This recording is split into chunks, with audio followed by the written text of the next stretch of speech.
we met back, I think we actually probably met a couple of years ago, but specifically this last year at Premier Napa Valley. I'm here with Diana Hawkins, and Diana is the General Manager here at Pope Valley Winery.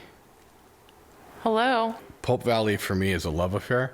It's just one of the best places in wine country because it's just perfect. It's how Napa all started. Yeah. And it's hard not to love, except for the heat can be a little much at times, as you experienced today. But it is a really unique and coveted place within Napa just because you have such a view as to how Napa used to be. Is Pope Valley regarded as an AVA officially or no? It is not an official AVA. We are just Napa Valley. The AVA was discussed back in the early 2000s. I was actually part of the board that discussed it. Ultimately, there is so many different vineyards and groups within Pope Valley. We decided as a group it would be best to just be Napa Valley until there was a better consensus of how we fit into that, into our own AVA. But many wineries do have it on their label.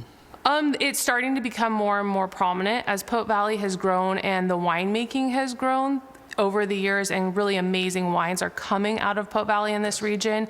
You are seeing a shift where it's becoming more known, and that is something we've seen throughout other sub-AVAs in Napa.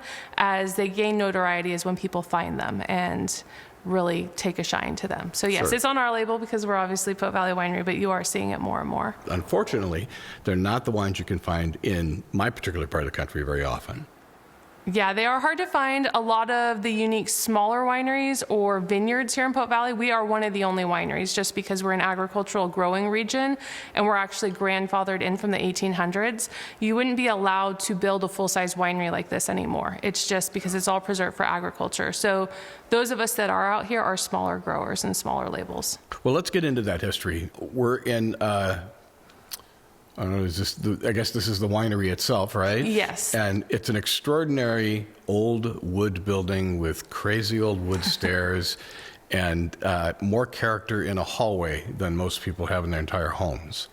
Yes, the winery itself was built in 1897, and I always tell people we were green before it was cool to be green. They actually took an old quicksilver mine and they disbanded it and used all those materials to construct the winery. No way. Cool. Yeah, all the big beams are just those old hand-hewn redwood beams with the wood, the square metal nails still, and even wood nails in some places or pegs to hold it all together. And we really focus on preserving the history because once it's gone, you can't recreate it, you can't get it back. And we're actually sitting in what used to be the fermentation room. So because heat rises, the second story was naturally the best place to ferment when your entire winery is dug into a hillside and you have no modern method of heating and cooling back in the 1800s. Now we've implemented some things, but we really try to stay true to what this facility can do. Do you have caves here?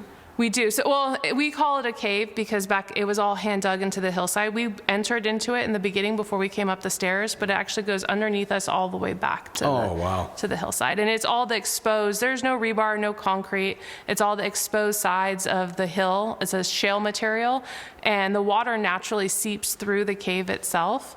So it's fun. It keeps the humidity in there for the barrels. Barrels like it. It took them 8 years to hand dig the winery. This is the kind of place that has a lot of secrets in its character. It does. It has a lot of character, a lot of secrets, a lot of hidden. You open up a door sometimes or a wall and you'll find a hidden little area. We actually have a hidden cellar in the second story behind a wall that goes back into the cave. It's where my brother and I keep our library. And then the third story is actually the original crush pad, and that was used as the scale for the Port of San Francisco back in the 1800s.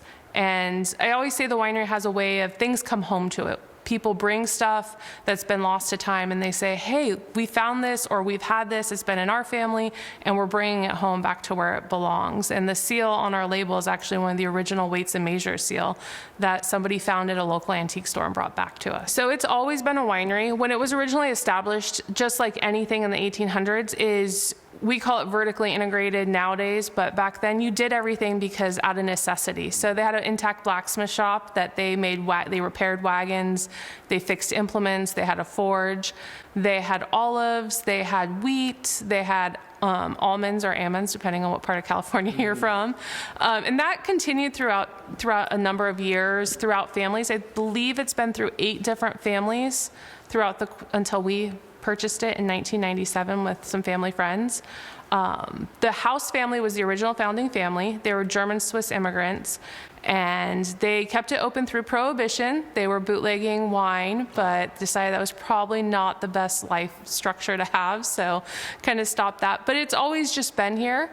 We're one of the longest families to own it and operate it, and I feel like we've really given it a breath of new life and taken it to the next level, still while preserving its heritage and history. We're at about 4,500 cases. I really like the direct-to-consumer market for this size winery and for everything we have to showcase. It's not just about the wines, it's about the experience and some of the connections you make. I feel like wine is very social, and it's about connecting people, having those discussions, drinking a glass of wine by the fire and learning new things. And through wine club members, we have this great wine club, and I've had members who have been here since I started the wine club. They are like part of our family, and I think that's something you don't see in every industry. We were making jokes before about ghosts, and this is a place that would be ripe for something like that.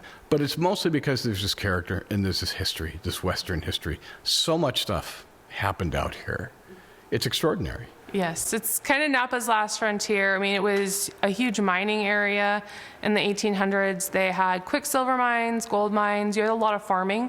Pope Valley's always been known for its farming, whether now we have vineyards, but before it was hay, dairy, and almonds and tree crops. So it's not much different, just a different crop per se. For your role here, I mean, we were talking about wearing different hats, and we know winemakers commonly do. Yes. But, I mean, is there something you don't do? Well, surprisingly, am not the actual winemaker. So I don't do as much of the winemaking. That falls to my brother, David. He is the head of our production, viticulture, and surprisingly, we do it all, more than most people, because we also have a construction and a vineyard management company.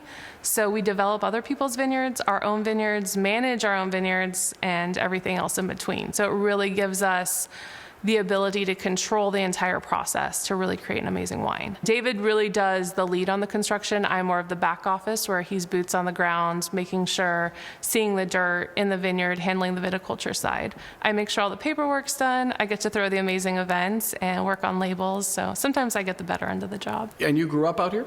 I did. So both David and I grew up at our main ranch, our Eckel Ranch on Hardin Road, which is just about 10 minutes south of here. That is actually, we have about 80 acres there, and 60 of it are planted in grapes, so the majority of our grapes come here. We don't bring everything to the winery, just we want to preserve the facility itself, and so that's why we keep it smaller and direct to consumer as our focus.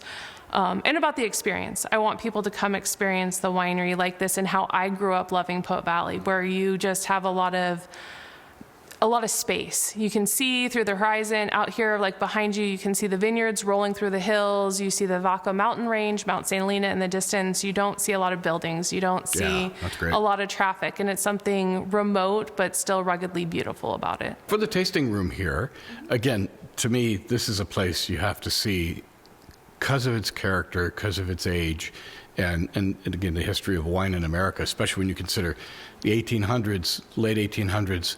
Then you come into the 1900s and you run up against this wall called Prohibition. Yes. And then everything opens up again. It's just madness. Do people need to make a reservation? Can they just wander on in? How does it work here? We do request reservations. It just allows us to know. We have so many different spaces. Not everybody likes the stairs coming up to the second story. So we do have a farmhouse that our historic farmhouse has amazing views of the vineyard. So we have tastings in there. We have, on amazing weather days when it's a little bit cooler, we have our patio in front of the vineyard. And then we also have our blacksmith shop. So we do ask for reservations to make sure we can get everybody in the space they're wanting, and then to make sure we're set up for it. Excellent. And most importantly, for our listeners who'd like to learn about you online, what is your website? It is popevalleywinery.com. So really easy, all spelt out. Diana, thanks for inviting me up here. I am so very serious about how I enjoy being in a space like this. Thank you. It just reeks of the history, which is very cool. So thank you. Thank you so much for making the trip out. I appreciate it. My pleasure.